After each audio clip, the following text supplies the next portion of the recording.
I was placed in removal proceedings. I felt like a fugitive, and I had to remain invisible as possible, right? So no one would know, and I didn't know who I could trust with this information. Ugh. But then that feeling of being invisible is also devastating.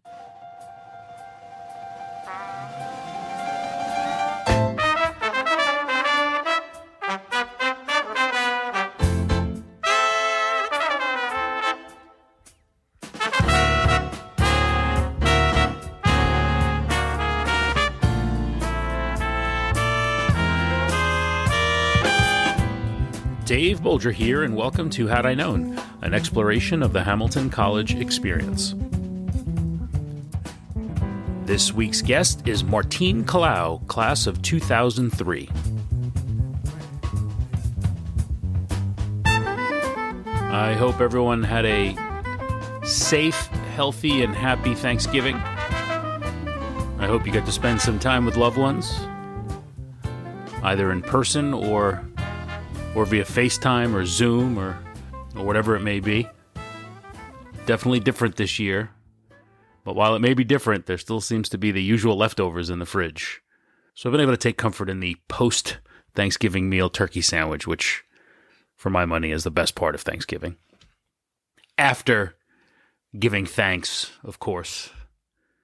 And I, for one, am thankful for you for listening to this show and for coming back week after week. So thank you. Now, in addition to reflecting on all the things that we're thankful for, Thanksgiving in many ways is a celebration of immigration. In his 2015 Thanksgiving address to the nation, President Barack Obama said this: "Nearly 4 centuries after the Mayflower set sail, the world is still full of pilgrims. Men and women who want nothing more than the chance for a safer, better future for themselves and their families. What makes America America is that we offer that chance. We turn Lady Liberty's light to the world and widen our circle of concern to say that all God's children are worthy of our compassion and care. That's the part of what makes this the greatest country on earth." It's easy to hear those words and say, of course, that's what this country is about. That's the American story, the American dream. This country was built by immigrants. And then it's easy to look at someone like this week's guest, Martine Kalaw, and say, well, there you go. There's a great American story. She and her family emigrate to America when she was 4 years old. She goes on to attend Hamilton College and Syracuse University after that and has had a successful career since then. But her story is not one of a star-spangled welcoming at the foot of the Statue of Liberty, but rather one of a young woman who by and large knew nothing other than living in this country and then had to spend her formative college years and beyond living in daily fear that she was going to be sent to a detention center and ultimately kicked out of the country. It's an incredible story. She's an incredible woman, and it seemed fitting to have her as a guest this week as we wrap up the Thanksgiving celebration. So I hope you enjoy my conversation with Martine Kalaw, class of 2003. Hi, David. Hello there. How are you? Good. How are you doing? Good. Thank you so much for inviting me to be on your show. I'm honored and I'm excited. And Selena Kopic is someone I adore and love, and I saw that she was on there. So anything she does, I'm like, yeah, that's amazing. If I'm able to be part of that limelight in any way. Well, thank you for doing it, and thank you for your patience in getting it scheduled. Yeah. I'm generally interested in people's experiences at the school and what they've done since, but I feel like we could start from the beginning all the way through to today, and any one of those moments would unearth, I think, an interesting story. So, thank you for doing this. I'm excited. Absolutely. I'm excited to hear your story. Perfect. How'd you end up in Hamilton? Oh, are we on? We're recording now. Okay. I record before you get on. I capture everything, and No, actually, I love this question because I was really thinking about it. So I went to prep school in Charlottesville, Virginia, right? Like 5 minutes from UVA, walking distance, called St. Anne's Belfield. And we had a St. Anne's alum who was also a Hamilton alum who I guess, was interviewing me, in terms of exploring coming to Hamilton, because I applied to Hamilton and it came down to Hamilton and Middlebury. I was not sure if I wanted to go to Hamilton or Middlebury, and anyone and everyone I asked would say the same thing. It's like picking apples and oranges, Martine. It's like apple. And I was like, what does that mean? And so I met this individual and told him that, I wasn't sure if I was going to go to Hamilton or Middlebury. And he was, he expressed how invaluable my experience would be if I decided to go to Hamilton. That following weekend, I entered into a 5K run, and lo and behold, this person happened to be in this same 5K run. So he ran with me the entire, 3.5 miles, and convinced me as to why Hamilton was where I needed to go. Wow. So he really did his job. So by the end of that 5K, I was just, I was sold. I decided that I was going to go to Hamilton. And now, as I understand it, your path to prep school in Virginia wasn't a traditional path either, though. No, not at all. I would very far from being traditional. Can you talk a little bit about that? I moved around a lot throughout my childhood because by the time I was 15, I was orphaned. My mother passed away when I was 15. My stepfather, who was the only father I knew, passed away when I was 13. And my mother's family, who was the only family I knew in the United States, because I was born in Zambia. My family's from DR Congo. So we came to the United States to pursue the American dream. My mother's stepfather died, and my mother's family abandoned me. And before they abandoned me, I was tossed from one home to another, dealt with different types of abuse. And, I ended up in boarding school at a time where I felt hopeless, felt very downtrodden. And it's, when we talk about miracles, I can say that, I've experienced so many fortunate circumstances, and some would call them miracles, in my lifetime. So a stranger walked into my aunt's consignment store where I was working and was taking. And where was this? This was in Maryland, okay. DC. Got it. And my aunt was breaking every child labor law. I mean, I should have been in school. Anyway, the stranger walked in, complete stranger, this beautiful Jamaican woman. And I remember the first question she asked me, because I was in the store as a 16-year-old working by myself behind the cash register when I should have been in school. And the neighborhood that I was in was unsafe. And more specifically, a murder had taken place literally across the street from me. So here I was, 16, behind a cash register on my own in this, giant building. And she walked in, saw me. And the first question she asked me was, have you ever considered going to boarding school? Perhaps it was the first or second question, but I just remember it, it just really stood out because in that moment where I was so downtrodden, I felt like it was so audacious of her to ask me such a question. Like, how dare you? You don't know what I'm going through. You have no idea who I am. What makes you think, what makes you think I would even consider that? Right. So that's how it all started. So she then maneuvered her way into our lives, ours being my aunt's life and mine, to kind of facilitate my going to prep school. So so I was, from her, she passed me on to another group of individuals, very strong women that were instrumental in supporting minorities and children of color to get into private schools. And then from there, I was connected to a benefactor, because there was, while many individuals like myself would get scholarship funding to go to private schools, there wasn't enough scholarship funding for me, right? And so again, another fortunate incident in which a benefactor, a now retired judge from Charlottesville, Virginia, and his wife decided that they would make sure that I was able to go to boarding school, and they would pay my way, and they would act as my benefactors through my boarding school experience, and did not want me to know. And didn't want to get any recognition for it. So Wow. that's how I ended up in boarding school. Wow. To hear your telling of the incredible loss you experienced at a very young age. Um, this is not meant to say, oh, I know how you feel. But having lost my father at the age of 16, knowing how much that shaped kind of my worldview at the time. And, several years later when I got to Hamilton, I felt like that was, again, just shaped kind of who I was and the way in which I experienced the world, whether I realized it or not. I can't possibly begin to imagine to have been orphaned at that age and what that did to your view of the world and how you experience things. Dave, I really appreciate you saying that, because everything that happened afterwards overshadowed the loss of my mom and stepdad.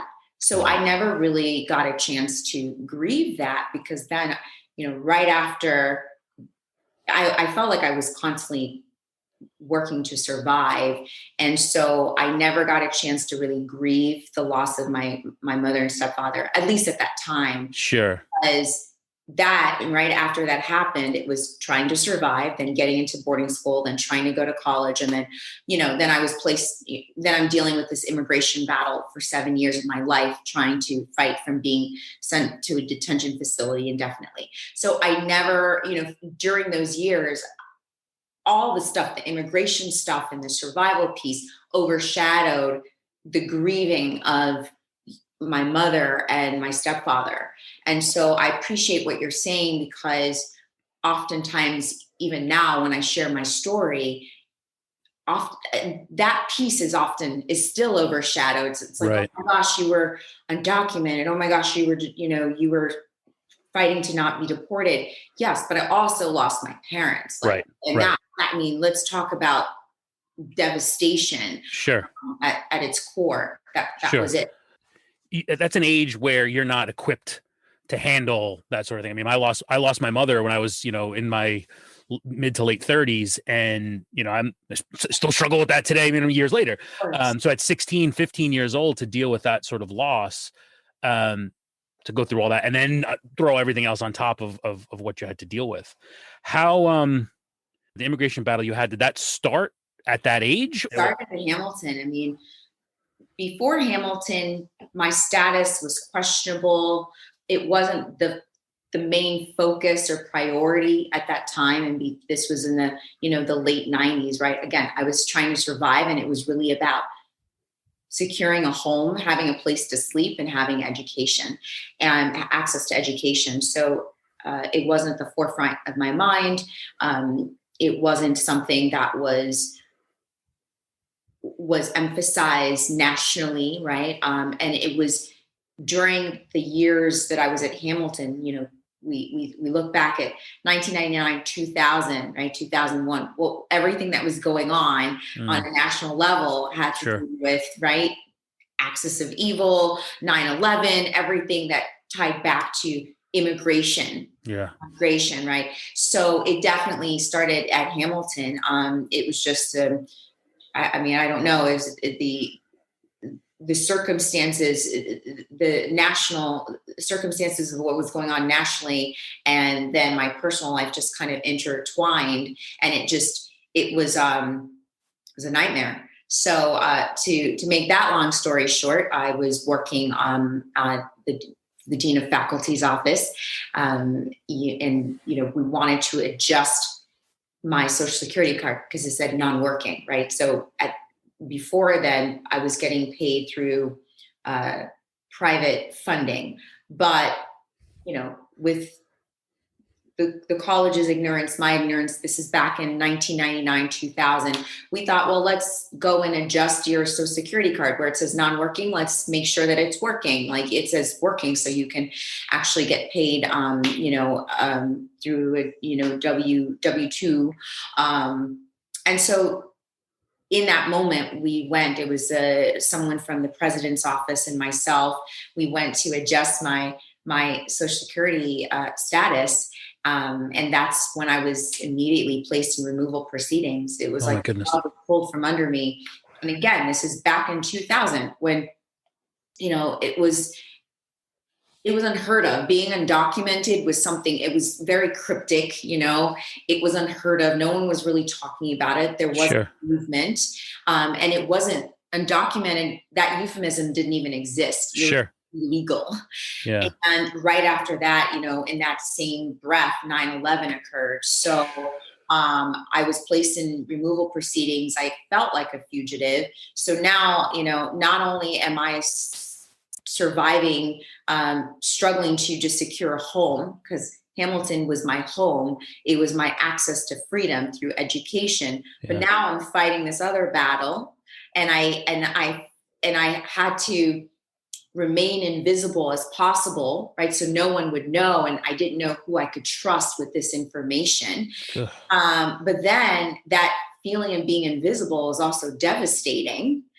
And so this was the cycle that I was experiencing. And I spent 7 years, it was during my Hamilton times, through post Hamilton, when I was in grad school at Syracuse University. And after my graduation from graduate school, I was still in these, removal proceedings, which is the same thing as deportation proceedings. And the fighting to not be sent back to Democratic Republic of the Congo, which, for anyone who has been following the news, wasn't a great place to be sent back to. Yes, it's not a safe place. When we think about the associations that are made with Democratic Republic of Congo for the last 3 decades, it's war, it's violence against women and children. These are the associations that are made with DR Congo. And then also learning that I was stateless. So essentially don't have a country to be sent back to.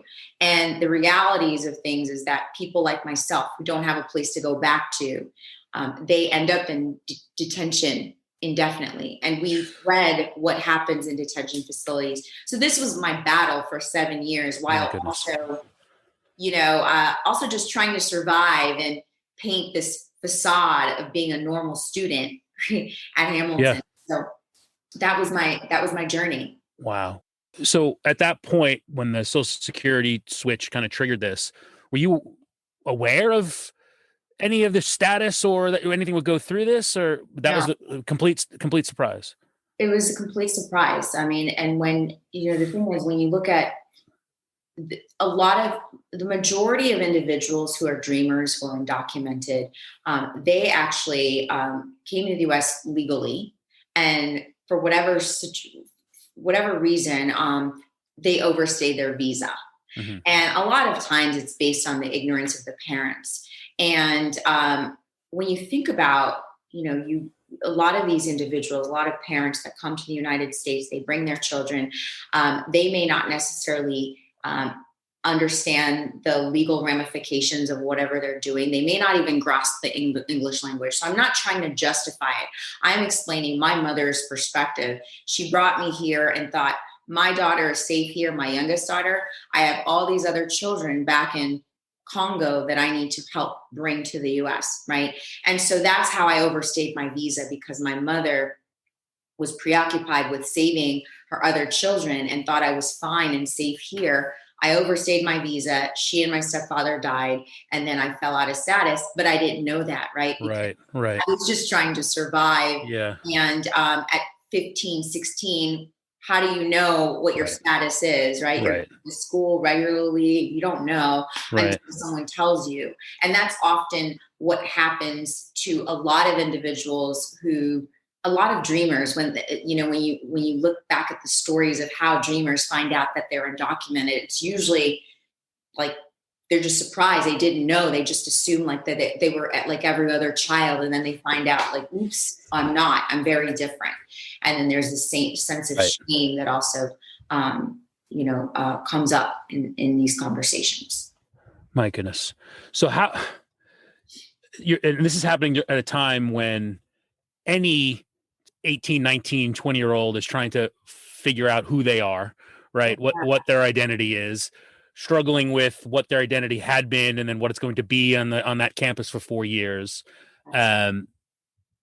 Predominantly white, wealthy campus. That in and of itself, I imagine, would be a challenge for, for you coming from where your background was. And then to deal with this on top of that, did you come away knowing who you were? There were so many layers. And I did come away with knowing who I was through the journey, not Hamilton specifically, Sure. but through my immigration journey, which, a big portion of it, a significant portion of it occurred while I was at Hamilton. So there are various layers.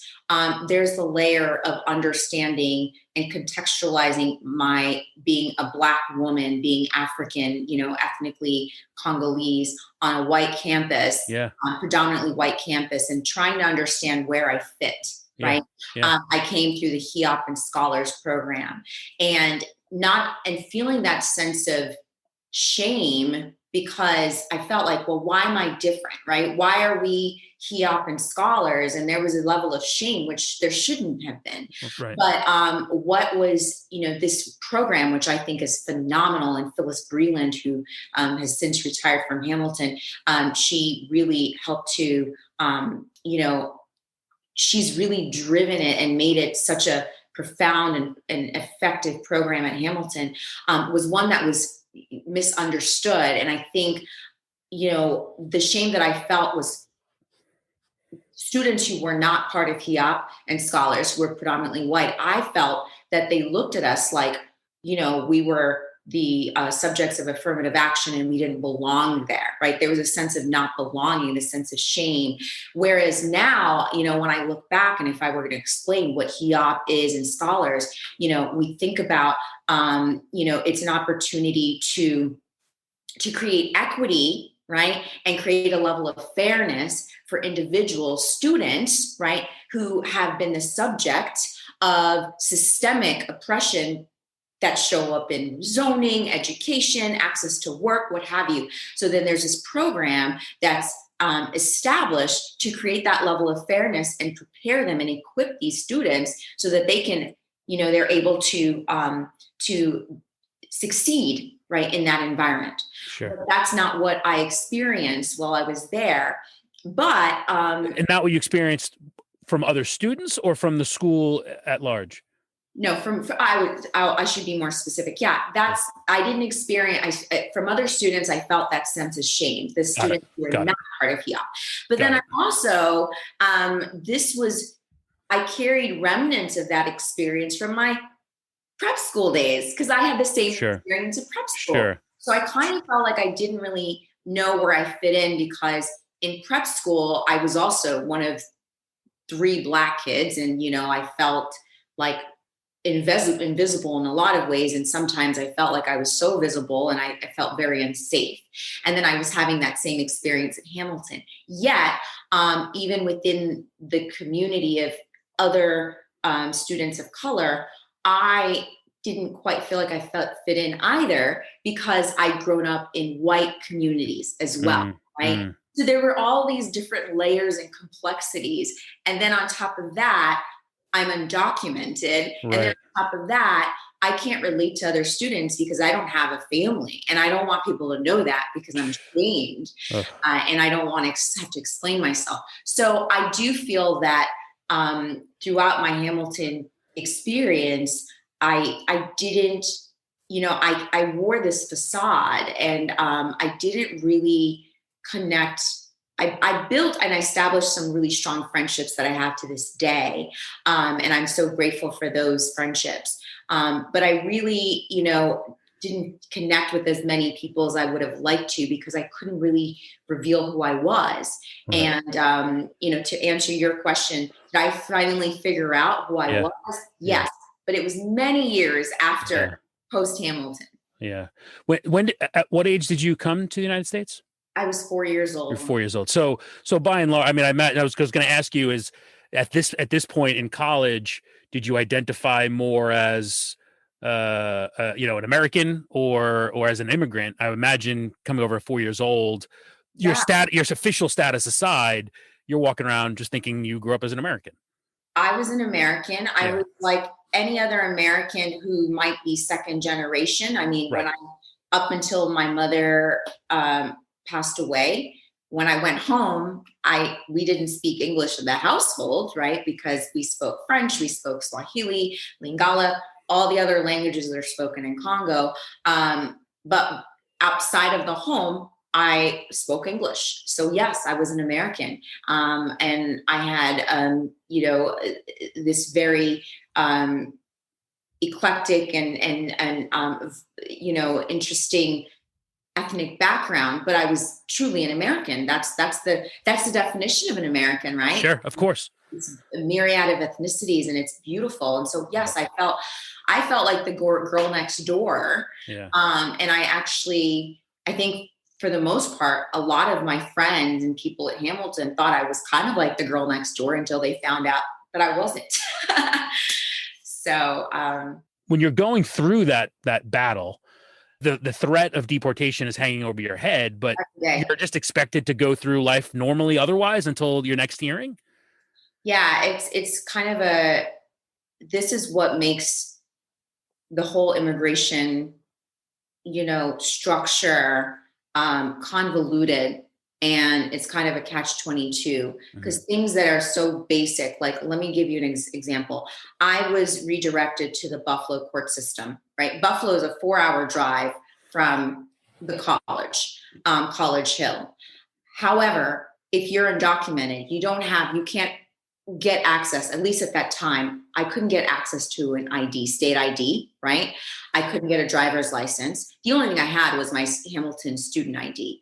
So then how would I be able to actually use public transportation, right? I couldn't drive myself there. I couldn't get on a plane because because of 9/11 or post 9/11, that was, I wouldn't have had the proper documentation. There were raids being, rolled out on buses, on Greyhound buses. So I couldn't take the bus to Buffalo. So how would I have gotten to my hearings, right? So the same individuals that create these structures it just doesn't make sense. So how would I make it to my hearing? And if I didn't make it to my hearing, I mean, that would be grounds for me to be deported immediately or put in detention immediately. So I had to rely on the Hamilton community, college administrators, the president's office. That team was phenomenal and supported me, as well as some professors who really I was able to confide in. So it was like a sub community within the Hamilton community that really wrapped their arms around me and said, we'll support you, we'll take care of you. So they would drive me 4 hours each way to Buffalo. That's how I got to Buffalo. And then when I would get to the court, you have to provide ID to get into the building. And it's like, what are you talking about? It makes no sense, right? So this is what the average person who doesn't understand how this immigration ecosystem can literally be. It's a nightmare, and it has this mental can really affect you on a mental level. Right. This is how, because none of it makes sense. It's so convoluted, and you're caught. You're damned if you do, you're damned if you don't, and it's a catch-22. So I use that example to illustrate. Yeah. Yes, I was expected to go to master calendar hearings, which were, maybe once a month, once every 3 months. Very arbitrary, depending on when the judge wanted it.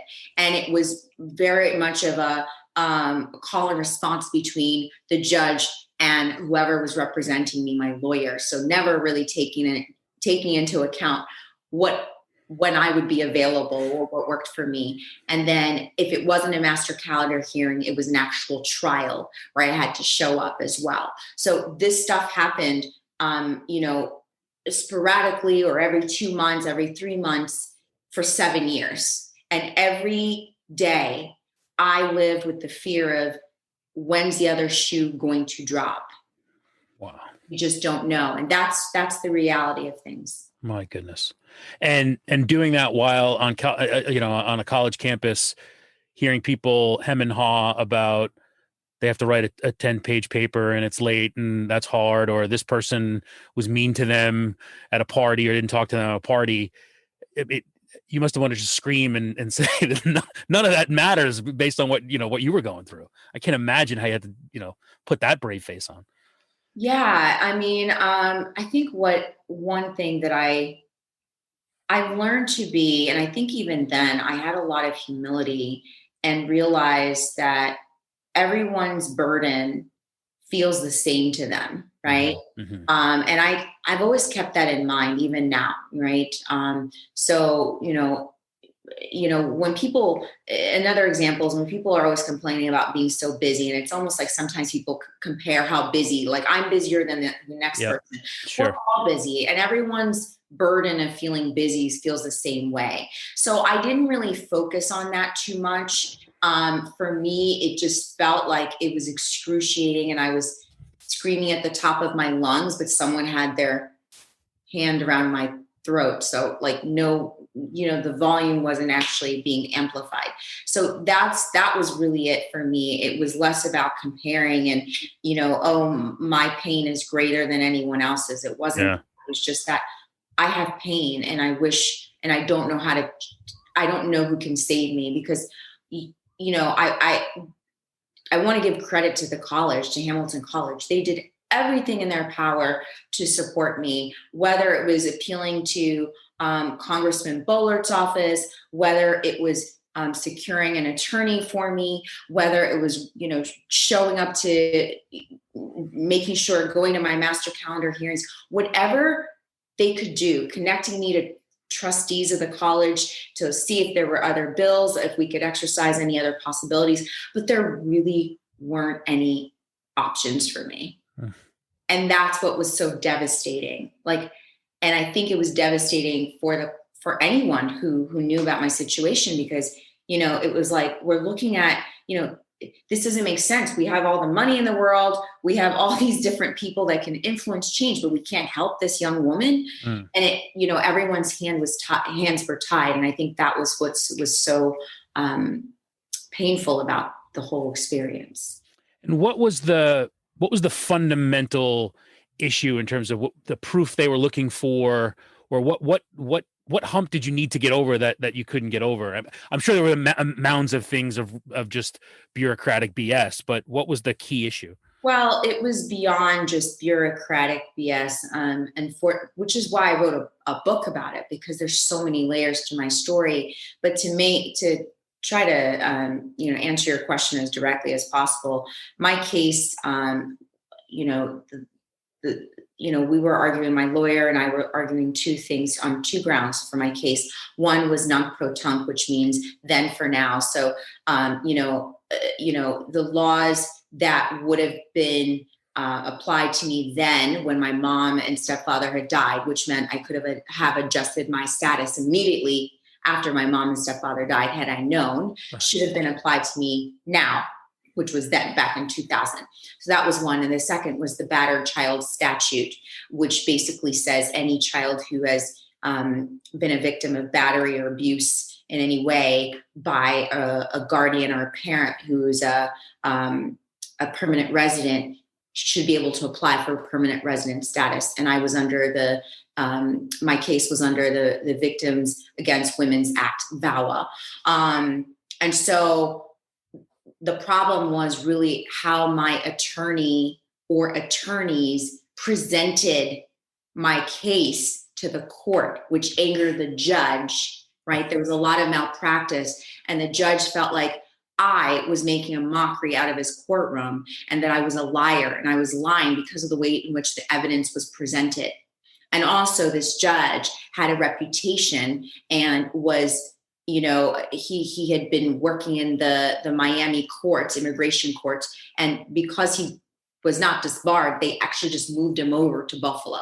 So he had a really bad reputation of mistreating people like myself. So, so the combination of all of those things created the perfect storm, right? And that is why my case was never ending, and that happens quite often in this space.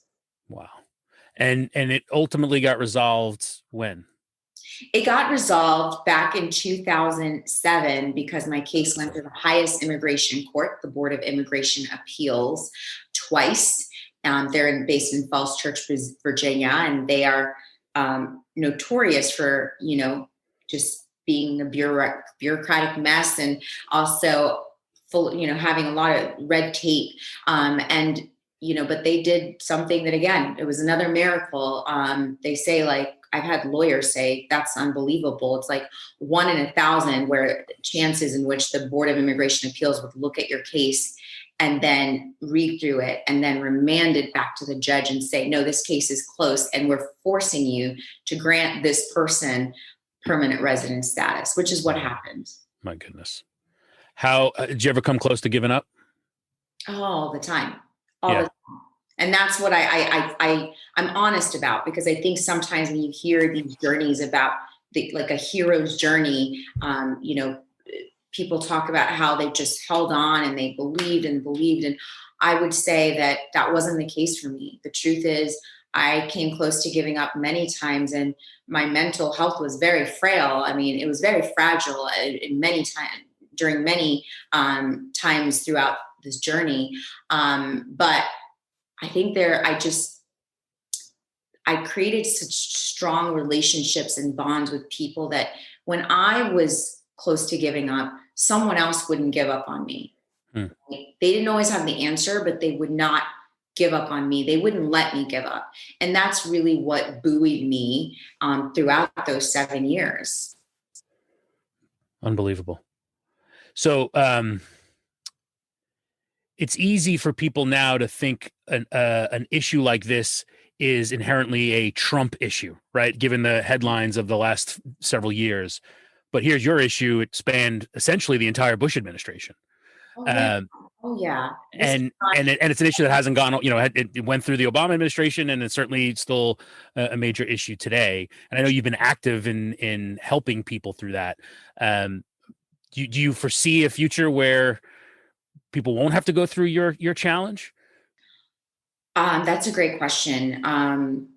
I hope that will happen, but it's going to take more than, one bill, one law, because we've got to address different pockets of immigrants, right? So oftentimes what I hear is a blanket statement about the immigrant community, and we capture them or we encapsulate them into one group, right? So oftentimes people think, okay, if we have DACA, then we've addressed the immigrant problem, like everyone's good.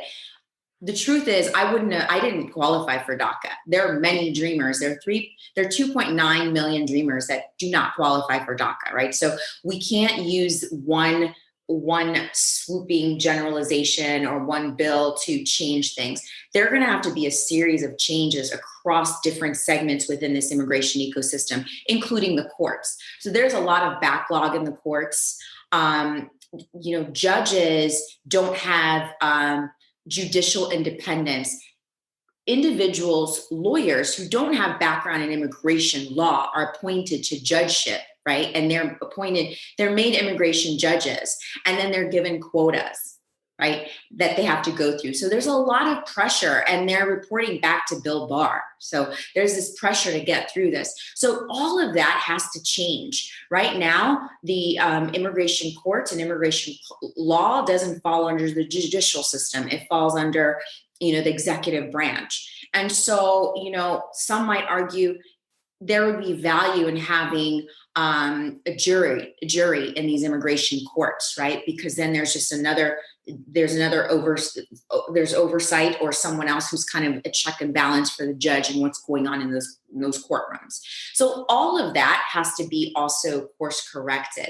So it's not just about changing this law and addressing DACA recipients. Okay, but what about all these other individuals, this 700,000 backlog of people in the court system? What are we going to do about that? What are we going to do about lawyers, particularly lawyers who specialize in removal proceedings, who are inundated with cases? And, quite honestly, a lot of lawyers are they're dealing, who are focused on removal proceedings, they're dealing with mental health issues as well, because this is heavy stuff. Yeah. And so we've got to address all of these layers. And so I would love to say that, yes, this is going to change, And there will become a time when none of, we don't have to have cases like myself, but it's going to take a lot of work, and it's going to take individuals that are overseeing and changing the structure within immigration, all the different structures within immigration, not just one area. My reading about your career path post Hamilton seems as if I'm stating something obvious here, is that your experience through your immigration experience shaped your career path in many ways. Was that a conscious decision of I'm gonna go into a field of work that will help others and shine a light on this sort of issue? Yeah, it became a conscious decision after a lot later, post Hamilton. So I would say right now, when I define myself and what I do, I am a change agent, right? So one way that I influence change is by commenting on immigration policies and practices. I wrote a book about it. I speak on it. So that's one way. And I continue to do more work in this space. The other way that I'm a change agent is in the space of corporations. So I spent many years in the corporate space, corporate America, really focusing on organizational development, driving that across, across the globe for certain companies, primarily tech companies and startups. So now what I do is I help companies, particularly their CEOs and C-suite, become less scared in addressing issues around racism, discrimination and xenophobia, right? So I do that diversity, equity, and inclusion work, consulting and training, and equipping their managers in facilitating these conversations and being more effective managers in the workplace. So in this way, I really do feel that I'm a change agent on a number of levels. On the corporate space, where I spent all these years of my life, I want to change the dynamics, and then also in the grassroots space around immigration. So all of this is sort of falls under, this one umbrella of change agent. And yes, it did start, from my humble beginnings while I was at Hamilton, the experience of being, a minority within the Hamilton community, and then just the experience that I had around that. Also the experience of being a minority within a minority, right? Also being undocumented and stateless and going through, removal proceedings, deportation proceedings, that all of that did shape who I am today. And I really use my voice in a way that I didn't know how to when I was in Hamilton. At Hamilton, I was stifled. I was scared to speak. And I was scared because I experienced shame, right? The shame I felt was because I didn't belong, or I didn't feel like I belonged anywhere with anyone. So I stifled my voice. And so now I'm doing the opposite, right? I'm talking and speaking whenever I have the opportunity. So I will say a lot of it did start, the framework for doing the work that I do now started while I was at Hamilton, but now, it's taken a life of its own.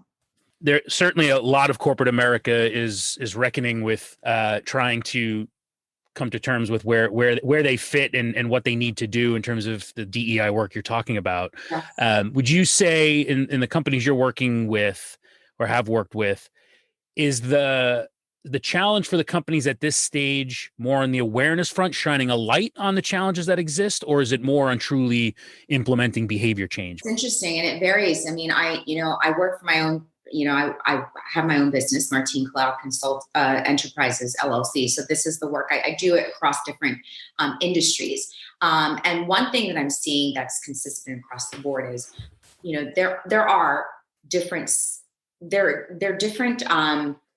segments to this work, right? It is awareness is important because you have to know what's the problem. The issue is, if you don't start with the awareness, you have people in organizations that truly believe everything is fine. Talking about this is what's making it worse. There isn't an issue, right? Like we really do. I hear people say that and share that with me. So that's why the awareness is important, because awareness is the piece in which people understand why we have to do the work, why this is necessary, right? That's part of it.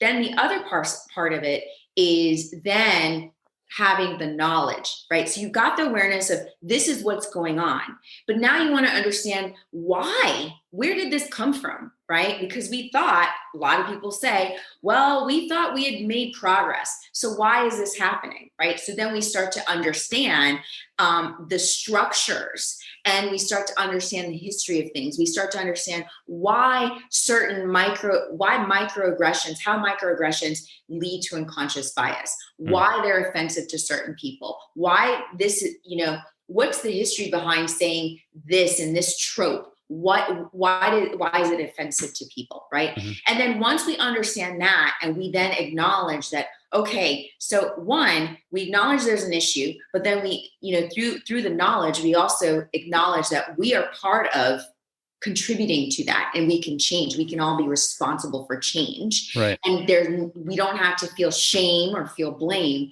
but we get a chance to reshape and reshift things. Then it's the strategy, right? The strategy becomes, now, how do we change things? So you need the awareness and you need the knowledge before you go to the strategy. So a lot of companies that I see, they're quick to try to fix things, right? It's like, let's come up with strategy. And it can come across as extremely offensive to someone who's been living, right, the experience of discrimination, for someone else to come in and say, well, let me fix it. It's like, well, if it was that easy, don't you think we would have been able to do this, fix it years ago, right? So there's got to be, in order to create strategies, you have to understand things. Otherwise, you're just reacting, right? You're being reactive instead of proactive. And so you can't scale what you're doing. It's not sustainable. Right. And so that's really important. What I find also is that oftentimes you've got, across the board, you've got like certain levels of the organization that really don't have awareness. They really don't think anything's wrong. Right. And whether it's they're just in denial, right? Or they really don't see it. That's the issue. It's usually higher management. They don't, sure. They're so far removed from that, right? Sure. And they sometimes they don't necessarily have the willingness to even look at the numbers, the metrics, right? Getting organizations to look at metrics is very scary around DEI. It's because no one wants to see, acknowledge the elephant in their room, right? Or the monster in their closet, or whatever whatever the saying is, right? Sure. And so that's the issue. Whereas you have more of like entry level employees, they have awareness, right? And they have the awareness, and they're just waiting for the senior leadership to catch up. Right. So that's kind of what I see as the variation, and it's consistent across the board. I argue, and the work that I'm doing, and I'm actually working on my next book, is really defining and emphasizing the really integral role that hiring managers have in influencing diversity, equity, and inclusion, DEI, in the workplace. They really are the ones, if you think about it, they're the largest population in any workplace. They influence who gets the job, right? Who gets hired for a position. And they really influence what happens and the attrition and succession of a particular individual, right? So this is the group that we really should be targeting. And it's not about training, it's about discussions, it's about workshop, and it's about equipping these individuals with tools in addressing these issues and being active allies and how to respond to situations. That's what needs to happen. And so that's the work that I do. That's great. I think the thing you said there that really stuck with me is the importance of the discussion. Right. I think it's easy for companies to think, well, we're going to have, guidelines or rules of engagement or how to behave, which can scare people into not saying anything, and that's not the case. That's exactly right. We want, and when I do the work that I do, and I led a discussion with one commercial real estate company, and it was, listening and processing without fear, right? So not having courageous conversations. And what a series of people said to me afterwards was, I never felt like I was allowed to talk about race because I'm X or Y. Right. I'm a white man, and I never thought I was allowed, because I was going to say the wrong thing. And what you've created is a safe space, and you've given us the tools, not the language, but the tools in engaging in these conversations in a way that we can ask questions, or we can engage in discussion and be respectful of the other person, Right. as well as the recipient, the person who receives that information, how to not quickly jump to the conclusion that XYZ person is a racist because they're asking this question, right?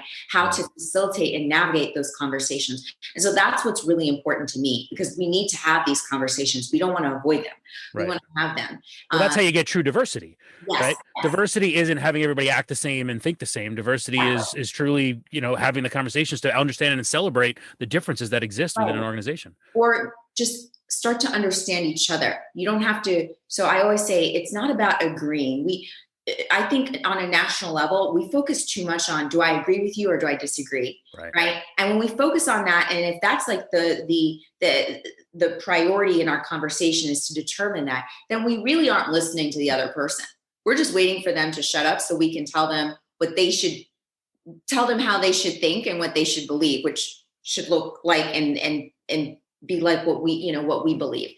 And so that's the problem. So really it's about, how do we start to hear each other? How do we start to understand each other and be empathetic towards each other and put ourselves in the other person's shoes momentarily, right? We can never be in anybody else's shoes or walk anybody else's shoes, but momentarily consider that. That's it. That's it. Right. That's all we have to do. Right. And then, and I love to, a friend of mine from Hamilton actually is the one who kind of reminded me of this, because I graduated from Hamilton in 2003. We were in the Hamiltons together. He was like, Martine, do you remember one day we were sitting in the lunchroom and we were talking about race, and you brought up this really great point that I never considered. I think we were talking about, he said, it seems like all the Black kids are always sitting together. Mm-hmm. And, and I was like, well, has it occurred to you that, because there was also the book that we were reading at that time was Why Are All the Black Kids Sitting at the Same Table? And so I was like, has it ever occurred to you that in Commons, because we were in Commons, all the white kids are also sitting together? And that was just me planting. It wasn't me accusing him of anything or suggesting it. I planted this new concept or, thought in his mind. And after all these years, we talk about it. Yeah. Right? Yeah. We talk about race very openly. So that's the kind of work we have the opportunity to do. It's not about changing somebody's mind, but it's about getting people to understand us and us understanding the other person. That's it. I got to tell you, I have a very vivid memory of walking with my tray in McEwen and I can see on the right-hand side, I knew where the two tables were. There was a table or two of that's where the Black kids sat. Yep. And I remember thinking at the time, like, man, why are they all sitting together? Why don't they come hang out with, I don't understand why they shut themselves off to everybody. I remember thinking that. Sure. And it was only recently where I was thinking about that again. And I said, well, and looking at myself and saying, well, you never went and offered to sit with them. You never invited them to sit with you.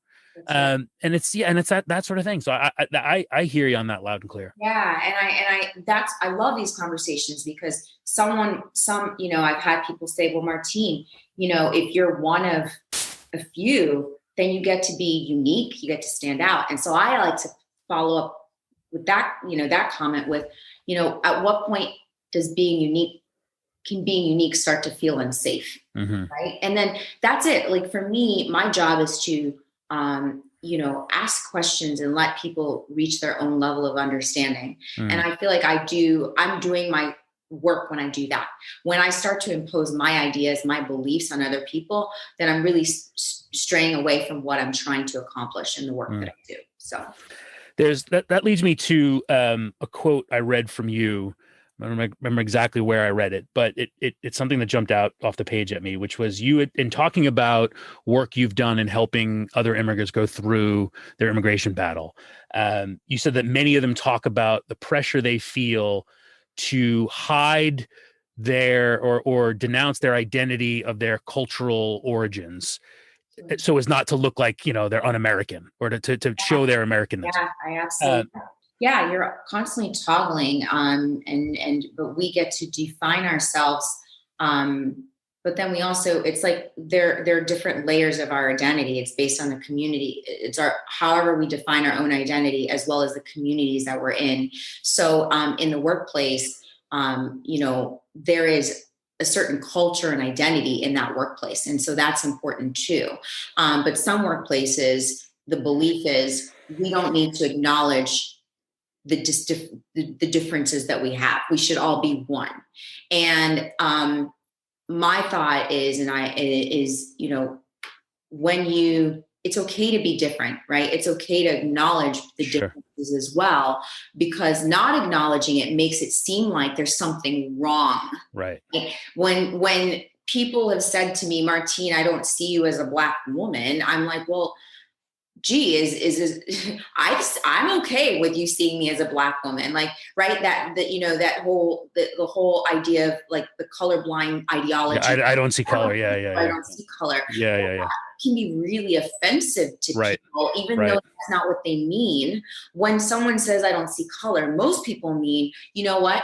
I don't associate power dynamics with race. Of course you see race. Everyone sees color unless you're colorblind, right? Children see color. And I love how children see it, because that's how we should all see it. Children see color. I've had little kids say, "Ooh, you're brown." That's fine, right? But as adults, we make associations, right, with that color, with the race. Right. And that's the problem, right? And so when we talk about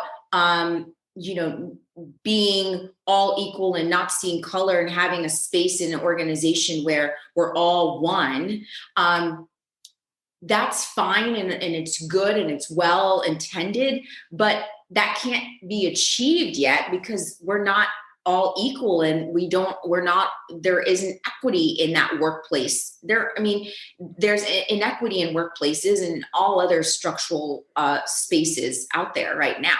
So it's impossible to get to a place where we don't see differences, because we do. We just aren't acknowledging it, or we're not willing to admit it, but we do, it's there. So what I suggest and I challenge us to do is to acknowledge those differences, right? We can acknowledge and celebrate our differences, but then we also have this universal, right, culture within that workplace that we can also strive for. So it's a little bit of both. It's like, I can live at the intersection, right? So it's really the conversation around intersectionality, right? And anyone who lives at the intersection of two, of any two identities or multiple identities understands this. I can be American, but I can also be Zambian and Congolese. I didn't know that I could do that, right? So that's what you're alluding to. For my whole life, I thought, I can't acknowledge being African because that's going to take away from this struggle and this journey and this fight to be an American and prove that I'm American. People are going to say, well, if you're African, then, why are you trying to be American? But no, you can be both. I can be American and still appreciate the ethnicity that shapes who I am, that I'm African, but nationally I'm American.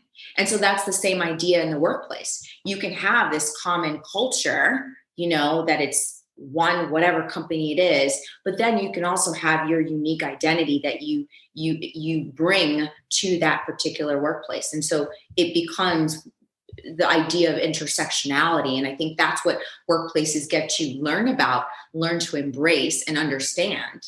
I generally ask this question of everybody that I talk to for this show, but most people I talk to haven't had a lifetime of experiences in a very short amount of time like you have. So it almost feels silly asking you this question. But generally speaking, thinking back to your time at Hamilton throughout your course of your career, is there anything you wish you had known that you know now? Yeah, that I have nothing to be ashamed of. Like that's ultimately, because I think for so much of my journey, it was shaped by my being ashamed of who I was and how people were going to perceive me or misunderstand who I was. And this struggle to be free and, free from that, right? Free from the shame and constantly, but there was nothing to be ashamed of in the first place, right? So it's back to that acknowledging your uniqueness is okay, and also being different is okay. But you know, you got to balance that with creating a sense of safety. But that's not just your responsibility, right? In creating that sense of safety, it's your community's responsibility. And so there's work that the community gets to do as well. But when you feel that shame, it's because you're taking it all on. It's your fault. You're the one who did it, and you got to fix it. And if not, then you're the one who's going to suffer. And so that's the pressure that I put on myself for so much of my life. And I remember vividly, I mean, that's who I was in Hamilton. I was walking with so much shame for who I was in my life, my journey, my parents dying, being undocumented, being Black, being African. It was just all this shame. And these are the very things that make me who I am today, and make me special and allow me to add value to other people's lives. I really want to emphasize, as much of, struggle I experienced at Hamilton, it was like my turning point. It was so pivotal in my entire journey, right? When I look back, I went through so much pain during my time at Hamilton, but that's also where I built my community. The people that are with me now, the people that I consider my family, who are my friends, I generated that community while I was at Hamilton. And so, I think Hamilton is such an amazing place. There's so much value in being there. And even for anyone who's listening to this and feels downtrodden or feels like there are shortcomings with the campus and how they're showing up on campus or how they're being received, I promise you, any of those things that seem like shortcomings, you can shift those, you can change that. And it will actually be the very thing, the way you respond to it will be the very thing that influences your life and your career trajectory if you allow it. All right, I'll be honest. There were about 50 to 100 more questions I wanted to ask Martine. And I'm sure as you listened to that conversation, you were yelling at me for not asking what I'm sure were many of the questions you have as well. Well, if you have those questions and you want those answers, the place to get them is in her book, Illegal Among Us, A Stateless Woman's Quest for Citizenship. You can get it on Amazon, wherever you get books. Go buy the book. It's an incredible story. And again, she's an incredible woman. My thanks to Martine for joining and for sharing a bit of her story. You have been listening to Had I Known on WHCL-FM, Clinton, New York. HadIKnown.buzzsprout.com. Had I Known Show on social media. As always, my thanks to Dr. Michael Woods for supplying the music on the show. And once again this week, we're going to highlight music from the Hamilton community. Last week we featured music from a current student. This week it's from an alum. The song is The Mystery is True from Catherine Myers' class of 2000. And this was recorded back when Catherine was a student. And it features an ensemble of all Hamilton musicians. Brett Friedman, class of 2001 on saxophone, Tom Klein, class of 2000 on bass, Matt Larish, class of 2002 on drums, and a guy you may know, Doc Woods on keyboard. So again, I can say, as always, Doc is going to play us out. So I hope you enjoy this one from Catherine Myers, The Mystery is True. Hope you enjoyed the show. We'll talk to you next week.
Had I Known podcast show on your radio or take it to go.